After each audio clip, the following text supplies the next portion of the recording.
So, ladies and gentlemen, good morning to all everybody. I'm here now in River and Pasig. So, check natin kung tumataas ang level ng tubig dito sa River ng Pasig. So,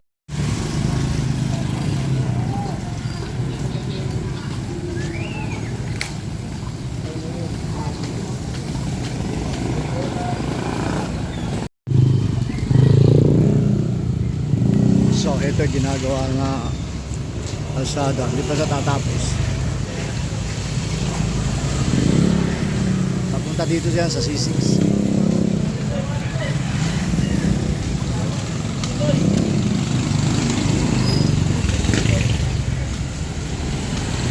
Wait tayo.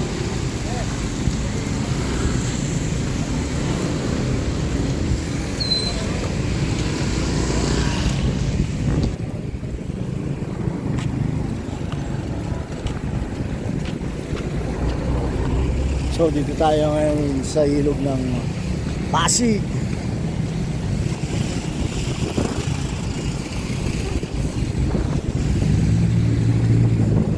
So bumababa na ho ang tubig. Ayan, coming again rain. So pabugso-bugso ang lakas ng ulan. Minsan wala, minsan umiinit. So yan, babagsak na naman yan. So doon, medyo umaaraw siya. Yan papuntang Aguno yan, Rizal. At dito naman sa bahagi ng tulay, yan, papunta ng Quiapo yan. So aakyat na tayo mamaya ron para ipakikita ko sa inyo ang sistema ng tubig kung tumataas o bumababa dito sa Pasig River. Okay? Sa kinatatayuan ko ngayon, dito ako ngayon sa boundary ng Taguig and also Pasig, going to Aguno, Rizal. Okay? Yun ang street Taguig. So dito, Pasig. Okay, mapapansin nyo, yung tuloy na yan, papuntang Taguig yan. So pupunta tayo sa Taguig ngayon. So ayan na naman, ulan.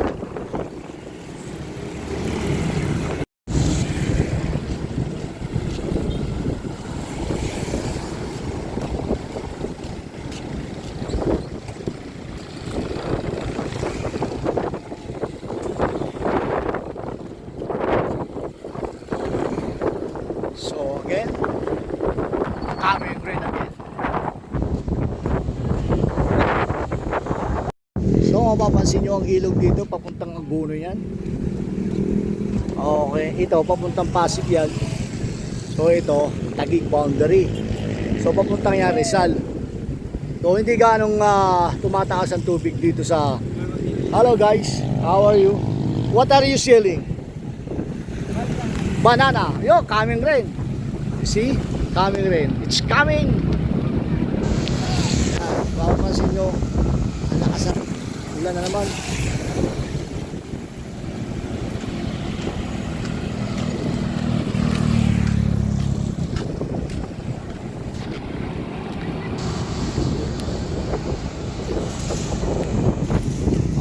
Okay. Pero ang limit ng tubig ay katamtaman lang. Hindi siya tumataas. Maghahanap buhay yan. Huhuli ng pangusyan at siyempre tilapia. Umikot siya.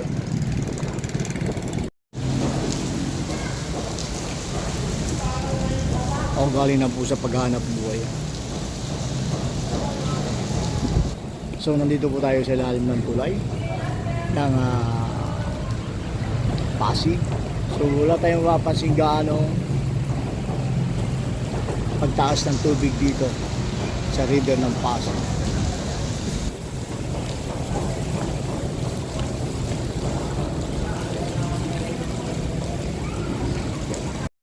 So tuloy-tuloy pa rin ang bugso ng ulan dito.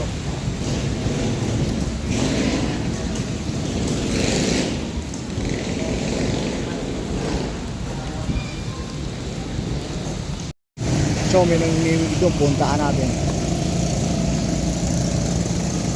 Let's go the one fishing. Yun, oh. Na.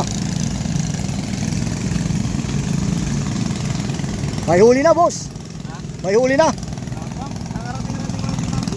Oo. Anong mahuli dyan? Dito. Dito, tilapia.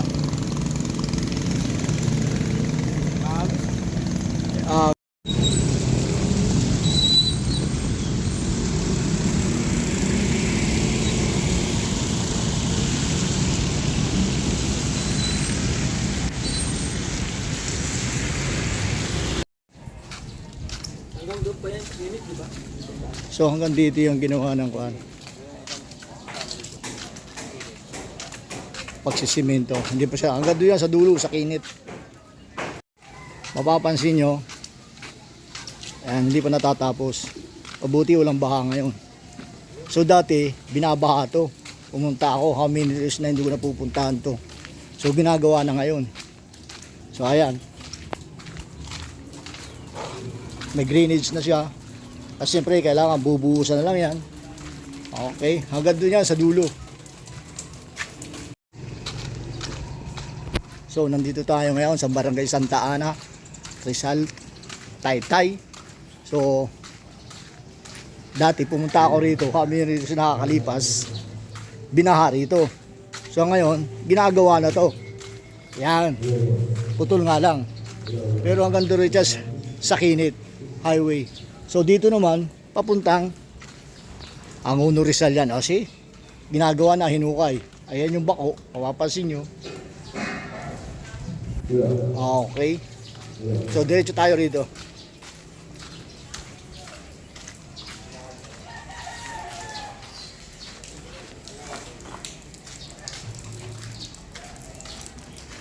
Mapapansin nyo.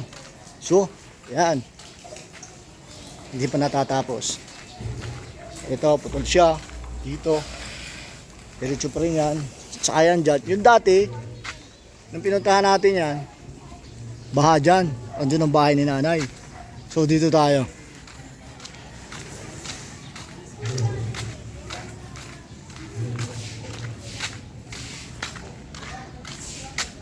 Sana madaling matapos to para hindi magdadandaan ng mga estudyante. Ayan. Hanggang dito yan.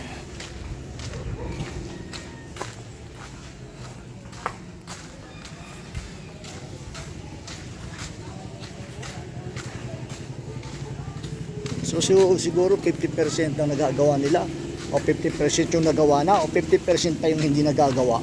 Ayan, hanggang dito rin ito yan.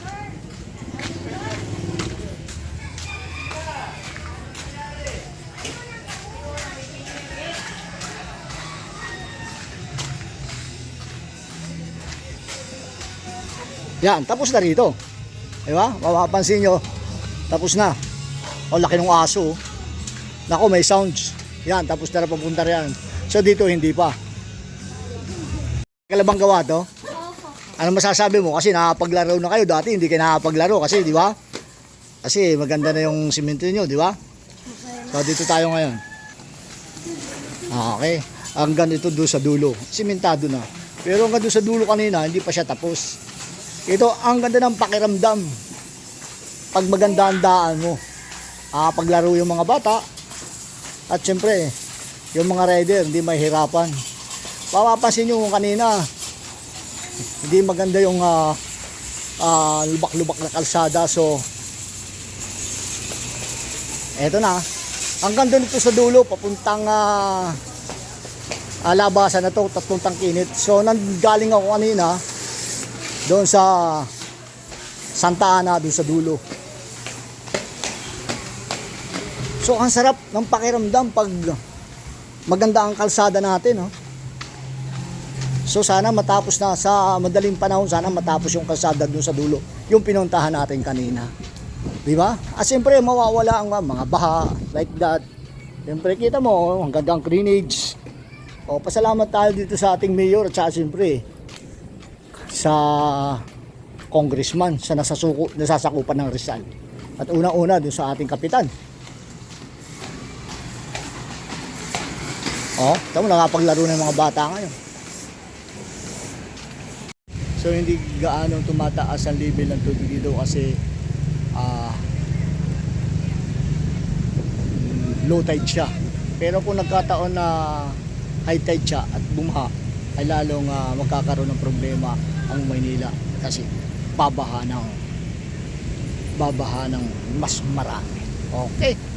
So ito na, yun lang po ang update natin ngayon at magandang buhay po sa inyo at ingat po tayong lahat, safety always.